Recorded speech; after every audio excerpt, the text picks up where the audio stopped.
هر انسان نه ګناه کیږي، لیکن ښه ګناهګار هغه دی چې هغه د الله رب العزت په در کې توبه وباسي، ګناهو کې توبه وباسي.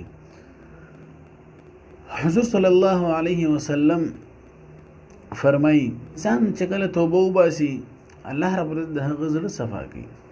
انسان چې کله توبه وباسي د هغه هر څه الله رب العزت برابري، دنیا او آخرت ټول کارونه الله رب العزت د هغه برابري. او مسلمانانو الله رب العزت یو داسې ذات دی چې موږ او تاسو د هغه محتاج یو، هغه زموږ او تاسو نه دی محتاج. صحابه کرام، صحابون، لوی پیغمبران، نبیان ټول د الله رب العزت محتاج وو. الله رب العزت د هیڅ احتیاج نه لري، خو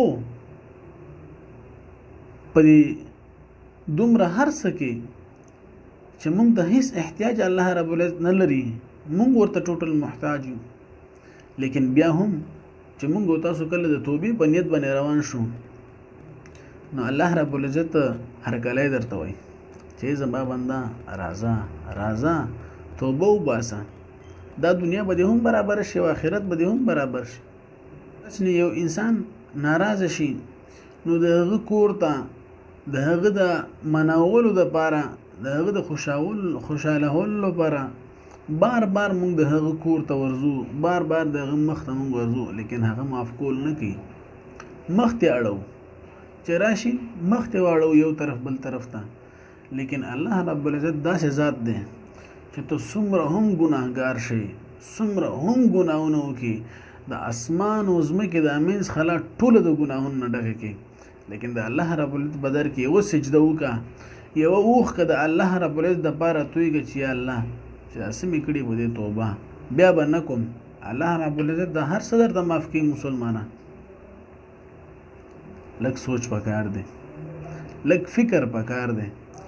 الله رب العزت په معمولی شیزونو باندې، معمولی بانو باندې انسان ته لوی پیکجونه لګولی دي، انسان لوی ګناهونه الله رب العزت ورته معاف کوي.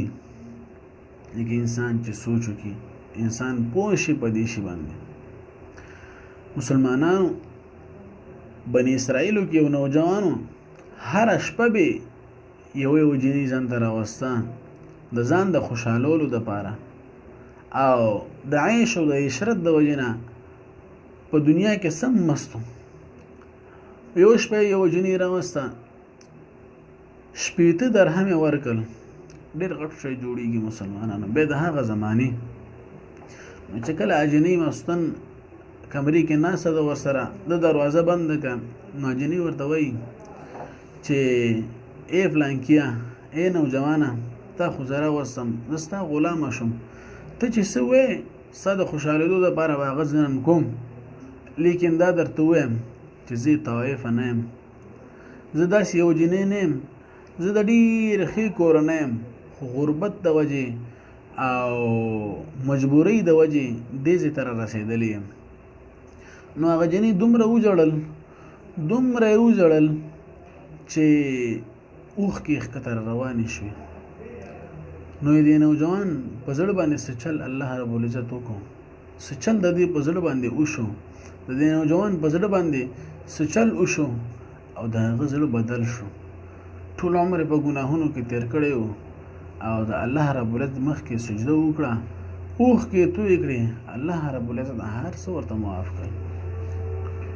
مسلمانانو موږ او تاسو ته پکار دي د الله رب العزت په در کې اوښکې تویې کړو، زارۍ وکړو، منتونه وکړو الله رب العزت ته. دا دنیا به هم برابره شي،